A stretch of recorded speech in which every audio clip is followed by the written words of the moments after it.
आपका हिंदी से 1 से लेके 37 क्वेश्चन है जो इम्पोर्टेंट है, बोर्ड में हर बार क्वेश्चन पूछे जाने वाले हैं और सब लोग को याद हो जाना चाहिए। तो लाइन वाइज फर्स्ट उधर से सनी स्टार्ट कर, जैसे पूछेंगे पहला क्वेश्चन सनी, सेकंड जब क्वेश्चन पूछेंगे तब इन बताए हुए आप बोल देना दीपक, थर्ड जब क्वेश्चन आएगा तो इस तरह, यानी कि राइट हैंड से चलेगा और लेफ्ट हैंड के साइड में आएगा।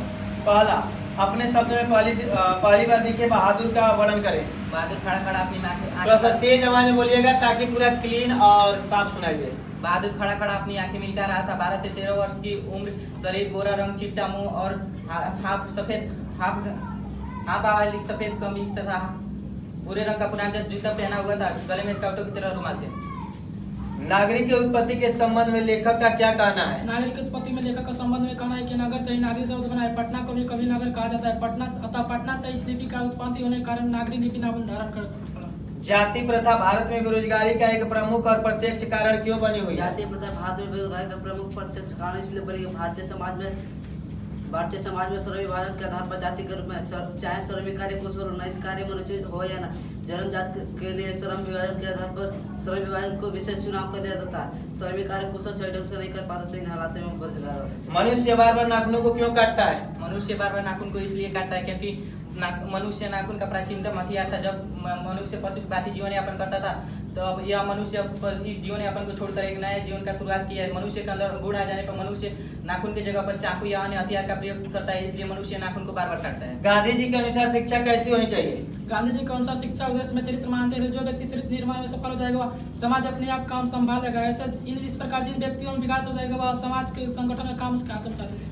कवि को वृक्ष बूढ़ा चौकीदार क्यों लगता था? वृक्ष पुराना मटमैला इसके छाल थे, मानो जैसे खाके बड़े धानों का गाँव। वृक्ष के एक सूखे डाल मानो जैसे चौकीदार के राइफल। वृक्ष घर के सामने चौकन्ना सावधान रूप में दिखाई पड़ता था, इसलिए कवि वृक्ष को बोला। डुमरांव की महानता किस कारण से है? महान सानाई वादक भारत रत्न बीस मिला खां का जन्मस्थल पैतृक निवास होने के कारण तथा उसमें लगने वाले रीढ़ जो नरकट से बनता है, यह डुमरांव में बहुमूल्यता से प्राप्त है, इसलिए डुमरांव की मानता है। कविता में कवि भारतवासियों का कैसा चित्र खींचता है? भारतवासियों को तंबे कपड़ा नहीं है, भरपेट खाने के लिए भोजन है, यह शोषित है, निर्धन है, अज्ञानी है। मगमा का चरित्र चित्रण करिए। मंगमा कहानी का प्रमुख केंद्र चित्र थे। मंगमा के इर्द गिर्द कहानी घूमते रहते थे। पति से दूर रहे मंगमा शायद कभी ऐसा ना सोचे उसका बेटा पत्नी का दबाव में आकर उसे छोड़ सकता है। पत्नी का श्रृंगार पति है। मंगवा और उसके बहू भली भांति जानते थे कि मंगवा दही बेचकर जीवन यापन करती है। मंगवा दही लेकर गांव से शहर जाती है, उसे बेचकर जो आमदनी होती है अपना संचयन करवाती, वह जाती थी कि पैसा उसके जमा पूंजी है। माँ मंगू को अस्पताल में क्यों नहीं भर्ती कराना चाहती थी? वो अस्पताल में भर्ती करना इसलिए नहीं चाहती थी कि माँ अस्पताल की व्यवस्था से मन ही मन कांप जाती थी। वह लोगों को अस्पताल के लिए गौशाला के रूप में देती थी तथा मंगू बिस्तर पर ही पैखाना और शौच कर देती थी और वो खिलाने पर ही खाती थी। माँ का आत्मविश्वास था कि डॉक्टर नर्स आदि सिर्फ अपने कर्म को पूरा कर देते तथा बिस्तर गिरा होने पर उस कपड़ा कौन चेंज करेगा। माँ के मन में ऐसे ही प्रश्न उठते रहते थे, इसलिए माँ मंगू को अस्पताल में भर्ती करना नहीं चाहती थी।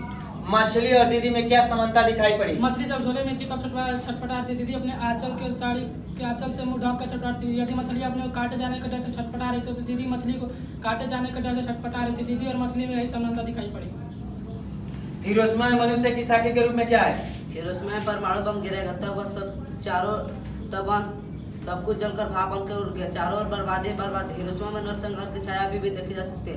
हिरोशिमा का वह देश जो मनुष्य के ऊपर साखी के रूप में। सिकंदर कौन था? सिकंदर यूनान का शासक था जो मौर्य काल में अपने सैनिकों के साथ विश्व युद्ध करते हुए जब भारत आया तो भारत में चंद्रगुप्त मौर्य का शासन था जिसकी राजधानी पटना थी। सिकंदर भारत से संबंध जोड़ना चाहता था, इसलिए सिकंदर अपने सेनापति सेल्यूकस की पुत्री से चंद्रगुप्त मौर्य का विवाह कराकर यूनान और भारत को एक संबंध सूत्र में बांध दिया। बिहार का जनजीवन भी बाढ़ और सूखा से प्रभावित होता रहा है। इस संबंध में आप क्या सोचते हैं? बिहार की भौगोलिक स्थिति ऐसे है कि बाढ़ और सूखा का प्रकोप होना, ये उत्तरी बिहार एवं दक्षिणी बिहार में कुछ ऐसी नदियां है जो वर्षा होने पर हमेशा उफान रूप लेती है। दक्षिणी बिहार में बहने वाली नदियां जल स्तर कम होने पर भी वह जल्द बढ़ जाती है तथा यह हिमालय से आकर मैदानी क्षेत्रों में भी कहर ढा देती है। कोसी का तांडव का अपना अलग ही इतिहास है। बिहार में कोसी को शोक नदी भी कहा जाता है। बाढ़ का प्रकोप कम होने से कई ऐसे जिले हैं जहाँ सूखे पड़ जाते हैं, इसलिए बिहार वासियों के लिए बाढ़ और सूखा एक अंग बन चुका है। बिरजू महाराज कौन कौन से वाद्य यंत्र बजाते थे? बिरजू महाराज नृत्य के साथ साथ सितार, गिटार, हारमोनियम, बांसुरी, तबला आदि यंत्र बजाते थे। सिकंदर के गुरु का क्या नाम था? सिकंदर के गुरु का नाम अरस्तु था। कवि को भारत में भारतीयता क्यों नहीं दिखाई पड़ती है? कवि को भारतवासियों को स्वभाव रीति रिवाज सब अंग्रेजों जैसा हो गया। हिंदू या मुसलमान सब अंग्रेजों जैसे दिखाई पड़ते हैं। हिंदू को चिन्ह पाना काफी ज्यादा मुश्किल हो गया है और विदेशी पढ़ाई विदेशी चाल चलन सब समग्र दिखाई पड़ते हैं। कवि ने डफाली किसे कहा और क्यों? कवि ने भारतीय उन लोगों का जो भारतीय वन व्यवस्था को नहीं मानते, ये गुलामी करके जीना चाहते हैं, ये अंग्रेजी को उसामत करते तथा अपने स्वदेशी बस्तियों की झूठी प्रशंसा करते हैं।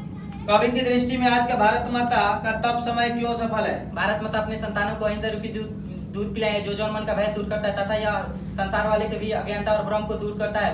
कवि की दृष्टि में भारत अग्रसर हो रहा है। कवि की दृष्टि में भारत माता का तप समय सफल हो रहा है। कवि ने माली मालिन किन्हें कहा और क्यों कहा? कवि माली प्रेम रूपी वाटिका श्री कृष्ण और माली राधा को कहा। ये दोनों प्रेम रूपी वाटिका के रक्षक, जैसे माली मालिनी मिलकर फूल को बगीचे को सींचते तो फूल खिलते हैं, वैसे भगवान श्री कृष्ण और राधिका मिलकर प्रेम रूपी वाटिका को विकसित कर प्रेम को विकसित करते हैं। लेखक की दृष्टि में हमारे संस्कृत की बड़ी भारी विशेषता क्या है? स्पष्ट करें। लेखक हजारी प्रसाद द्विवेदी की दृष्टि में हमारी संस्कृति की बड़ी भारी विशेषता है कि भारतीय चित्र जो आजादी के रूप में सोचकर संविधान के रूप में सोचता है, वो हमारे दीर्घकालीन संस्कारों का फल है। वो हमारे संस्कार एवं बंधन को इतनी आसानी से नहीं छोड़ सकते।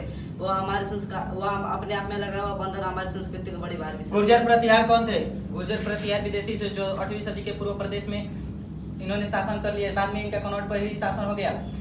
गुर्जर प्रतिहार मीर और महान महेंद्र राजाओं में गिने जाते थे। किन कारणों से बहादुर ने एक दिन लेखक का घर छोड़ दिया? बहादुर कर्मठ और ईमानदार था। जब तक सदस्यों का प्यार मिलता रहा, लेखक घर पे काम करते रहा। लेखक का पुत्र जब बहादुर को पीट रहा था तो हंसकर झेल रहा था। घर के मालिकनी निर्मला जब उस पर हाथ उठाया तो भी वो साली है, लेकिन बहादुर के बिना गलती और पीटे जाने पर तुरंत समझ गया कि अब कोई नहीं जो इस घर में कि मेरा कोई सच्चाई समझ सके, इसलिए बहादुर लेखक घर छोड़ चला गया। जातीय असमिता का लेखक किस प्रसंग में उल्लेख करता है और उसका क्या महत्व बताता है? जातीय असमिता का उल्लेख साहित्य का विकास में प्रसंग करता है। इसका महत्व बताने के लिए लेखक साहित्य के विकास में प्रतिभाशाली मनुष्य के लिए जन समुद्र और जातियों का विशेष भूमिका, क्योंकि यूरोप की संस्कृति के विकास में जो भूमिका प्राचीन वह किसी जात का नहीं। सीता अपने घर में घुटन क्यों महसूस करती है? सीता के पति के मरते ही घर की स्थिति दयनीय हुई तथा भाइयों में भेदभाव उत्पन्न हो गए। वे केवल अपनी पत्नी और संतानों में ही निपट जाते थे। माँ के देख रेख एवं भरण पोषण के लिए भाइयों ने एक महीने की पाली बांध दी। माँ किसी भी बेटे के साथ रहती तो मन ही मन दुखी रहती, क्योंकि बहू की बात उसे चुभती रहती थी। माँ एक दिन अपने बेटे से विच्छुद हो गई और सीता अपने मन की बातें किसी और से नहीं कर सकती। इसलिए सीता अपने घर में घुटन महसूस करती थी। लक्ष्मी कौन थी? उसकी पारिवारिक स्थिति का चित्र प्रस्तुत करें। लक्ष्मी उड़ते विश्वास के प्रमुख कहानी की पात्र थे। लक्ष्मी के पति लोग कोलकाता में नौकरी करता है। पति द्वारा प्राप्त राशि से घर उसका गृहस्थी न चलता तो वह तहसील साहब के घर नौकरी करके जैसे तैसे अपना जीवन यापन करती थी। पूर्वजों द्वारा छोड़ा गया 1 बीघा जमीन जिसमें वो खेती करवाई। वर्षा न होने के कारण फसल कहीं जल गई तो कहीं धानें सूख गई। एक तरफ सूखा और एक तरफ लगातार वर्षा होने के कारण लक्ष्मी का मन कांप गया और भयानक दृश्य नजर आने लगा। बहादुर को आने से लेकर के घर परिवार पर क्या प्रभाव पड़ा? बहादुर का जाने से लेकर घर में उत्साहपूर्ण वातावरण हो गया। वो अपने हंसमुख चेहरे और हिम्मत और बल पर सबका दिल जीत लिया, लेकिन धीरे धीरे घर के लोगों का आदत बिगड़ता गया। वे आलसी होने लगे। बहादुर जब तक लेखक घर में था तब तक लेखक घर में खुशियों का माहौल छाया हुआ था। नगरी लिपि कब तक सर्वदेशिक लिपि थी? 18वीं से 11वीं सदियों में हम नगरी लिपि को पूरे देश में व्यापक देखते थे। उस समय इस नगरी लिपि को सर्वदेशिक लिपि भी कहते थे। नगरी लिपि के देश में बहुत सारे लेख मिलते हैं। नगरी लिपि के उदय के साथ साथ भारतीय इतिहास एवं संस्कृति का एक नया युग शुरू हुआ। सच्ची लोकतंत्र की स्थापना के लिए भीमराव अंबेडकर किन विशेषताओं को आवश्यक माने हैं? सच्चे लोकतंत्र की स्थापना डॉक्टर भीमराव अंबेडकर ने स्वतंत्रता, समानता, बंधुत्व पर आधारित समाज को आवश्यक माना है। ऐसे ही सबके हितों की रक्षा होनी चाहिए और दूध और उसका ख्याल है कि दूध और पानी के मिश्रण की तरह भाईचारा होना चाहिए, तभी हम सच्चे लोकतंत्र की स्थापना कर सकते हैं। वैसे लड़के आगे चलकर गुंडे, चोर, बदमाश बनते हैं, इस प्रसंग का व्याख्या करें। हमारी पाठ्य पुस्तक गोदोली भाग 2 की संस्कृति नलिनी विजय शर्मा द्वारा रचे विस्कृदात शीर्षक कहानी प्रमुख पाठ पंक्ति पर प्रस्तुत करता है। हमारी पाठ्य पुस्तक गोदोली भाग की संस्कृति नलिनी विजय शर्मा द्वारा रचे विस्कृदात शीर्षक कहानी पंक्ति पर प्रस्तुत करता। सेन साहब को गिरधर को सीख और चेतावनी देना था। उनका कहना था कि वैसे लड़के जो बड़ों का सम्मान नहीं करते, उनका आदर नहीं करते, अपने मना करने पर मारपीट करते हैं, बुरी हरकतें करते हैं, वैसे लड़के आगे चलकर गुंडा छोटा। लेखक की दृष्टि में सच्चे भारत की दर्शन कहाँ हो सकता है? लेखक की दृष्टि में सच्चे भारत का दर्शन गांव में हो सकता है, क्योंकि भारत गांव का देश है, भारत किसानों का देश है, भारत की आत्मा गांव में ही बसती है, इसलिए सच्चे भारत का दर्शन गांव में हो सकता है। बहादुर लेखक को क्या कहकर संबोधित करता था? साहब जी। मैक्स मुलर कहाँ का रहने वाला था? जर्मनी। बहादुर कहाँ का रहने वाला था? नेपाल।